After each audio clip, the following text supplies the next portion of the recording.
This tutorial is an adaptation of a Spoon Graphics Photoshop tutorial which I saw, and I freely admit that I cannot get it as close to the Photoshop tutorial as I would like, and this image here was my first attempt at trying to get to that point in Photoshop, following the instructions almost to the letter as best I could. And as you can see, it's not brilliant. It's especially the blue, it's not very good around the outside. So I've done about 3 or 4 practice runs, tweaking the settings here and there, and I've come up with something like this, which I think is a much better representation of what I was trying to get to. It's still not close to the Photoshop tutorial, but it is as close as I think I'm going to be able to get. So this is the tutorial I'm going to try and end up with, looking much more like this. Now you might be able to do this in Affinity Photo, some of it, not all of it, especially like the warping of the text, which I don't think you can do so much in Affinity Designer unless you're using you convert it to I can't think of the right word now, but you convert it and then you move the nodes around. But in Affinity Photo we have the mesh warp tool, which makes it easier, and also in Affinity Photo there's the options to do halftones. You could get around that in Affinity Designer by probably loading a halftone image and blending it in some way. But basically I'm going to do all of this in Affinity Photo, and if you're better in Affinity Designer you may be able to sort of copy a lot of these steps and get something similar. So that's the end of the introduction. I will reset things, I'll be back and we will start this tutorial. Okay, I've cleared the images that I had up there, and I'm going to now start the tutorial. Now one thing I need to stress before I start this is that in the times that I've done practice runs on this, my computer has slowed down, or in some cases it has sort of hung slightly, partly due to the amount of layers and what have you that I'm having to do to make this image. So if this happens while I'm doing this tutorial, which I'm fairly sure it may do, may mean me having to sort of cut and edit it slightly so it's not so difficult to watch, for want of a better phrase. So I apologise for that in advance, but be aware you may also have similar problems if you don't have a fairly high spec computer. So first of all I'm going to need a new image document. So I'll just come to new, and I'm going to make this A5, and I'm going to have it landscape, so I'm going to take the tick out of the portrait, and so I'll just click OK. So then I want a new pixel layer, so I'll just click on this icon down here, and I'm going to flood fill this with a yellow colour. And that yellow colour, you don't have to follow all the colours exactly, you can pick whatever colours you like, but the one I'm going to go for has the hex code of EDDE8E,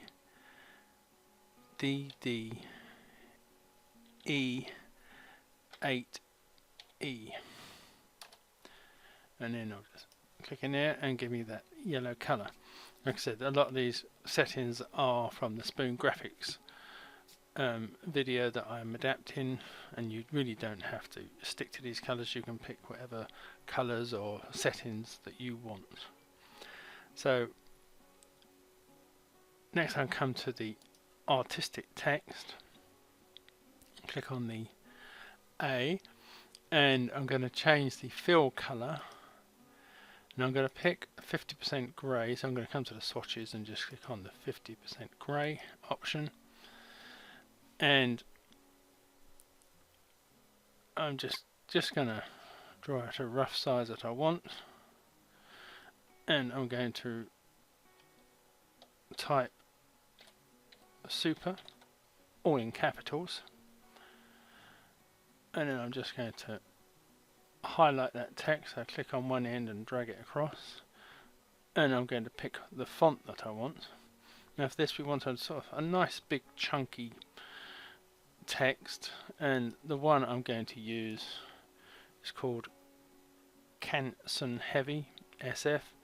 Not certain if it's pre-installed into Windows or it came with the program, but I have found a place where you can download it, and I will add that to the description for this video. So I just now need to reduce the size of this so it fits on my document. So I'm going to make this about 150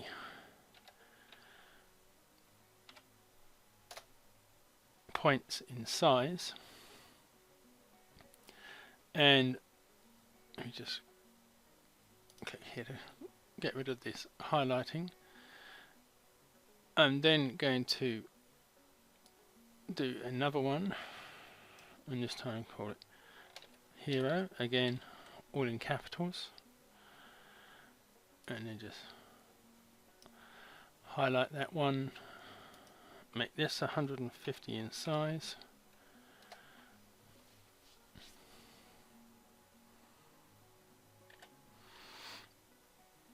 Right, now I'm going to highlight the super text box, and I'm going to open the character box here. So we'll just click on the character so the character panel will come out. I'm then going to click on the end of the R here and drag over and just come to the U. I will leave the S as it is, and I will click on the end button in the typography section, which is for small capitals, and make sure the TT all caps is also highlighted, so these letters will be smaller. And then I will come to the baseline option here, and I'm going to move those up until they are the same height as the S, like so. And then I'm going to do the same thing with the Hero.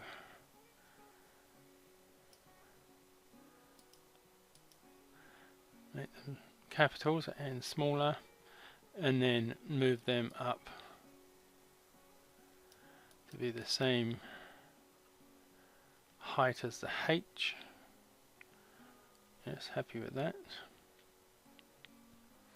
So I can close that panel now, and I'll come to the move tool, and I will just move the word Hero into position. Happy with it about there. Now one thing you do need to remember here, that when the 3D effect starts to happen, at some point it can be affecting some of the letters next to it. So you don't necessarily want to be too close, you don't necessarily want to be too far away either. It's a sort of judgment call. So I will leave that about there for now. I may be slightly too high here on, I think on the ruler sort of effect it did look in line, but visually to me that looks a bit too high. So let me bring back the character options, highlight those letters there, and I'll just reduce that down slightly.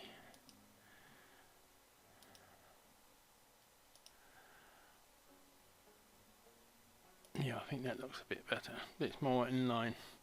Right, so what I'm going to do now is I'm going to click and highlight the layer that's got super on it, and I'm going to click and drag it to the very top, so it is now above the Hero layer. So what I want to do now is to highlight both the super and Hero layer. So I can hold down the control key and click the Hero layer, and then just right click one of these layers and group them together. So now I'm on the move tool, I can move them around and sort of center it a bit better. Just go it about there. And this is the point where we're going to use the mesh warp tool. So I will click on that, and it is this point that these text will be now rasterized, so sort of you can't sort of edit the text anymore. So you need to have this correct by this point where you want them positioned and what have you. So I'm just going to try and put an arch into this text. So I'll come to the line here with the cursor, and as you can see, as I come close to the line, it has a little wavy line just under the cursor. So I click and push this up. I can then do the same with the top one, and you can click on the corners and just move them around to sort of stretch them around a bit to however you want them to look. Let's go with that, and I'll just bring this one in slightly like this. Now I find sometimes it will sort of distort letters slightly. I mean, that P is slightly distorted, and normally the O here ends up being the most distorted. I'll try and drag that out slightly to try and bring that roundness back. So I'm happy with that, so I will now click apply, and that effect will now be applied to that area. So now we're going to add some effects to this. So I'm going to click on the FX icon that's here in the layers panel, move this to one side, and first thing we're going to do is come to the bevel and emboss option. So I'll put a tick into bevel and emboss, click on the words to bring up the options. Now the type I want is emboss, so I'll change that from pillow to emboss, and the azimuth here I'm going to change that to -48, and the elevation I'm going to change to 56. Highlights, I'm going to click on the coloured area here, and I'm going to drop the opacity right down to 0 because I don't want highlights. I did find that made the effect did not look as good as I wanted it to do, so get rid of that and raise the shadows up to 100%. Now the reason we're doing this is to just give us a very slight black outline around the back edge of the text. So I can now close this, because what we're going to do next is we're going to duplicate that layer and move it, but we're going to be moving it by just 1 pixel down and 1 pixel across to the right. Now normally you might power copy this. We should be moving it with the cursor mouse option, and then just keep pressing Control and J, and it would remember your steps. But that's a bit imprecise if you don't get it to move down 1 pixel down and 1 pixel to the right each time. It's not going to work that well, so you do have to do this manually. In my opinion, that's how I've got it to work as best as I can. So first of all, I need to come to the move tool, make sure I'm on that, and so I will be pressing Control and J, and then the down arrow and the right arrow on the keyboard, and then go back to Control and J and then the arrows. So Control and J, down, and then right, and then Control and J to repeat that, and then just keep pressing Control and J and the down arrow and the right arrow, and you may have to do this from 20 to 30 times depending on how much of an effect you want this to have this 3D effect. I know it is very laborious and time consuming, but as I said before, for me this was the only way I could get it to work and look pretty good. I've no idea how many I've done,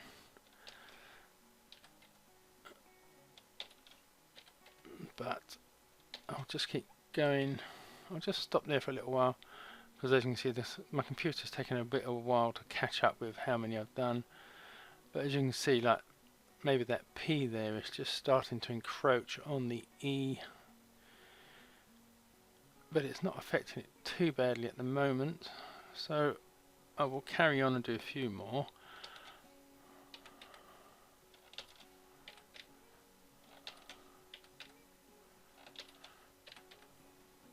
Obviously the more you do, the better the 3D effect will look.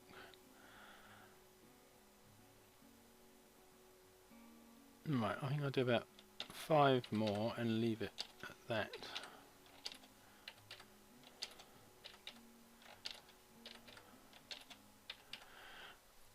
Right, that's it, the computer's caught up. Yes, I'm happy with that. I mean, the P is now sort of covering up that part of the E, which it would do really if you were looking at it, and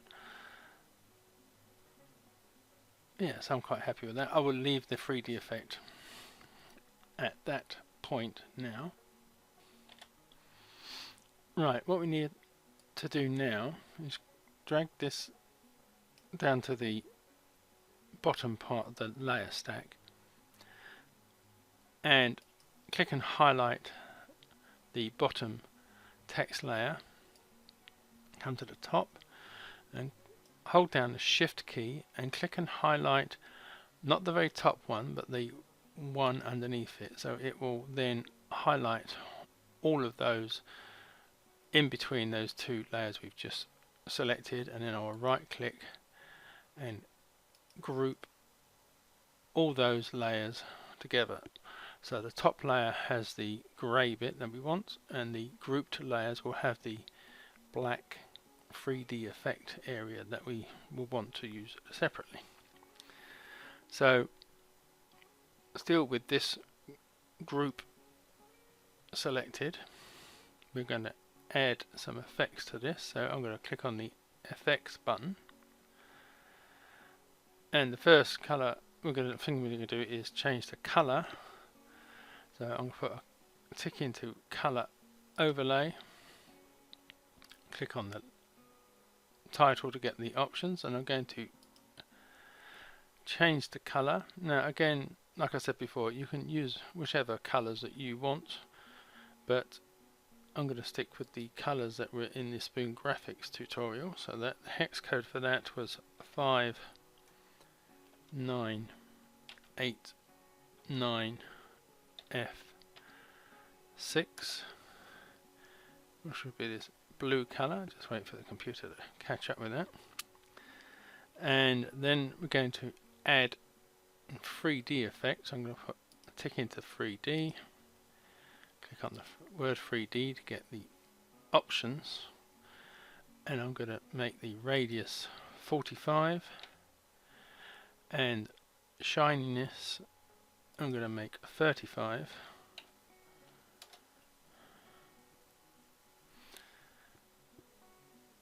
Right, now this next part is again an option. You don't have to do this, but I think it looks quite good, and that is to add an outline. So I'm going to put a tick onto outline, click on the word outline to get the options. I'm going to leave it black, but I'm going to change the alignment from outside to inside, and depending on the size of your text and how you want it to look, I would suggest you go with either 0.5 or 1 pixel, and just so you have this slight black line around the outside, so that might be a bit heavy on that, so I'm going to change that to 0.5 just so it's a slightly less noticeable, but it is their outline. So I can now close that. Right, so now we highlight the top layer, which would be the grey area. I'm going to click on the effects icon that's on the layer itself to reopen the layer effects for this particular layer. And again, I'm going to change the color, so I'm going to put a tick into color overlay, and then I'm going to change this to a red color, and the hex code for that is FF344C, and then I'm going to again add 3D effect, and for this I'm going to have a radius of 27 and a shininess of 9. Again, I'm going to add outline to this. You don't necessarily have to if you don't like the look of it. You might like to keep that shininess effect there, but this may get lost a bit later anyway, so I'm going to click on outline, add that, and again I'm going to go for the 0.5 outline just to help highlight that text. So I can now close this effect. Let me come off this tool a minute. Now it is this point that I would suggest that you save your progress, because you may want to tinker with various settings later on to get different effects, and it might be helpful to sort of have a point to come back to in case something goes wrong. So I would advise that you save your progress, which is what I'm going to do, so I'll be back in a second. Okay, I've saved my progress, and now moving on, you may want to keep your comic type text as it looks now. I mean, it is quite effective. I was half tempted not to alter it when I first did this, but you may want it to look more like a comic, so you will want those sort of half-tone effects inside. So what I'm going to do is I'm going to highlight both the top pixel layer and the group, and I'm going to group those all together. And with that new group highlighted, I'm going to come up to select and then selection from layer. Sometimes this takes a while to happen, which it's going to do now. Just have to wait.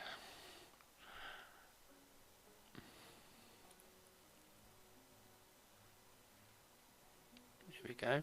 As I said, it does hold up my computer sometimes when I do this, but once I've got the selection from this group, I'm going to add a layer mask. So once I had the layer mask that will just be of that text, I can now press Ctrl and D to lose the selection area, and then I'm going to highlight that group at the top, and I'm going to add a pixel layer, and then I'm going to flood fill this with a color. Now it not necessarily matter what color it is as such, because some of these effects are all done in black and white, but you do need to have some color in there, so I'm just going to use this red color, and then I'm going to come to filters, colors, and down to halftone.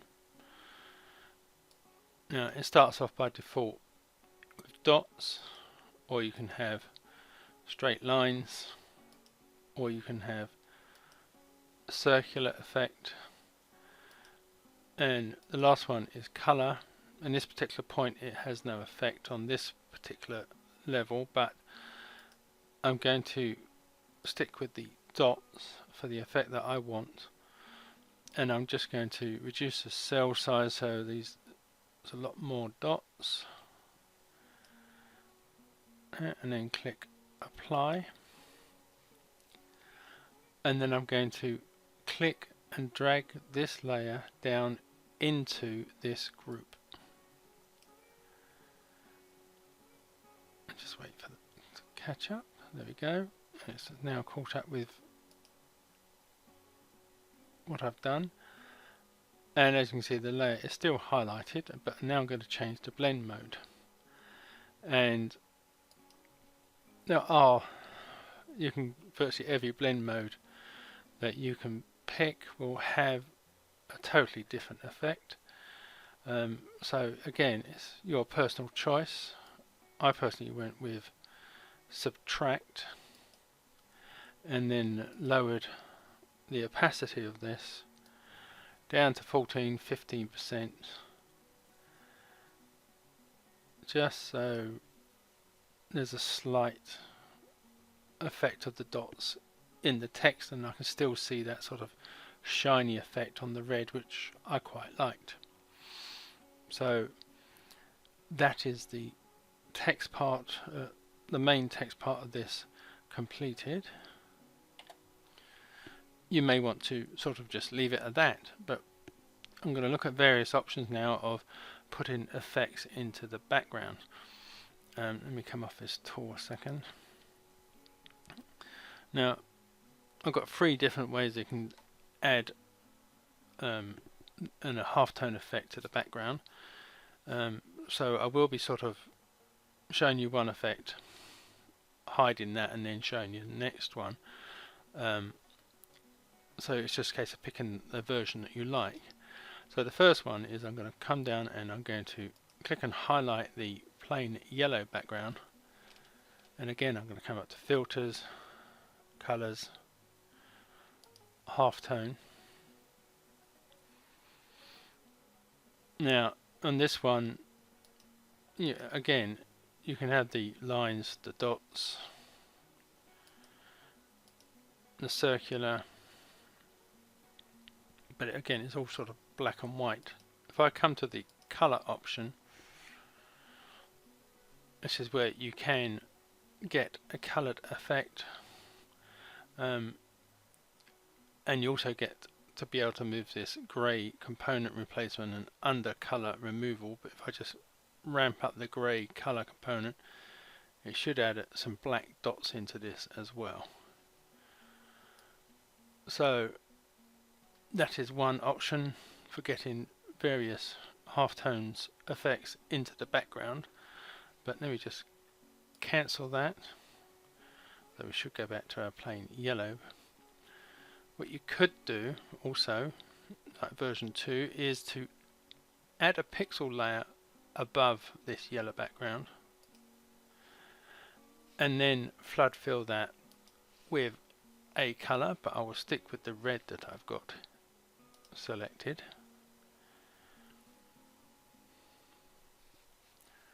And then come to filters, colors, halftones, and much like before, you can add these effects.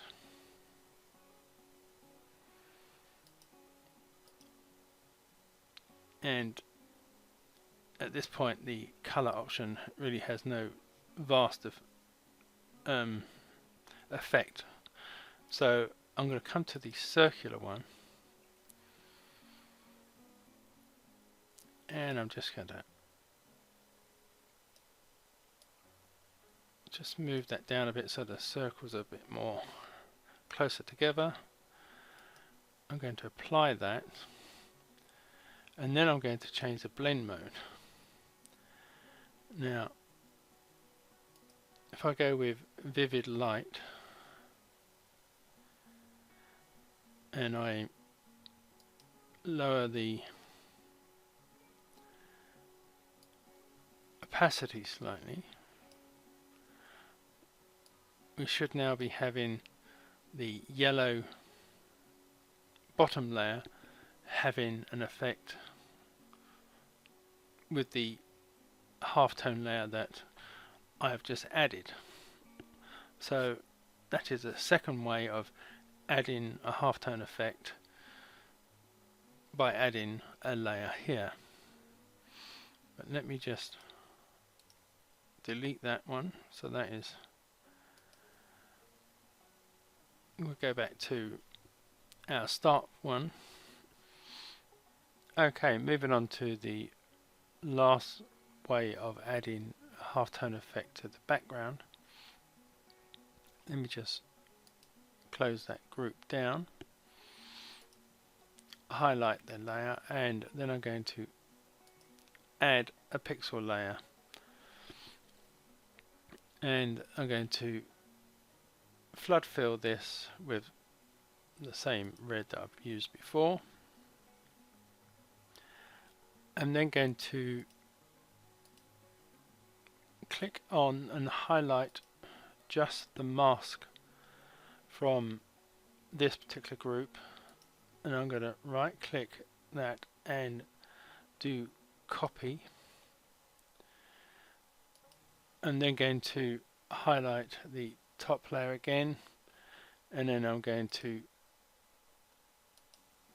paste that mask to the top of the stack, and then I'm going to invert it by clicking on layer and invert, and then I'm going to click and drag this down and make it part of the group with the red layer that I've just made previously.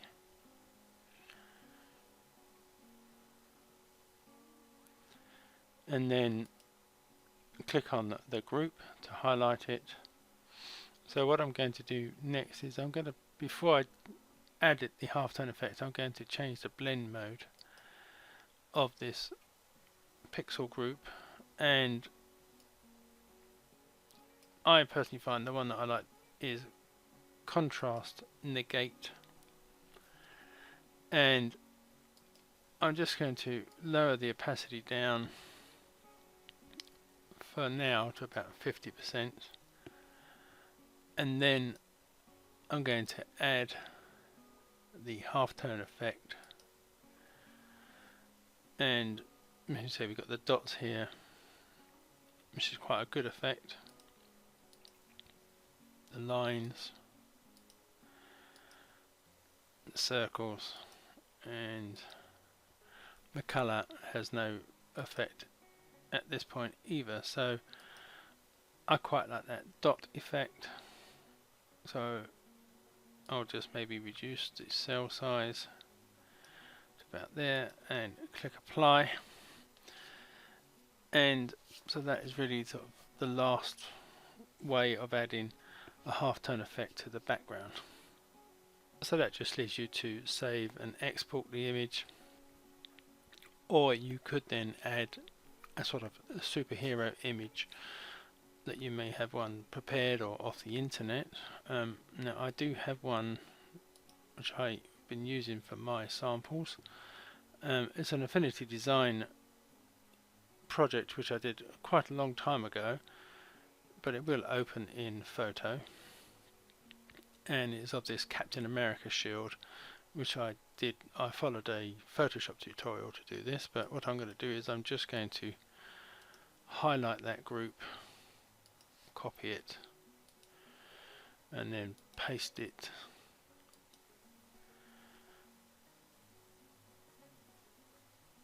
into my image here, and then just move it into position, and then that is my 3D comic effect with halftones finished. I hope it has been of some help to someone. Thank you for watching, and goodbye.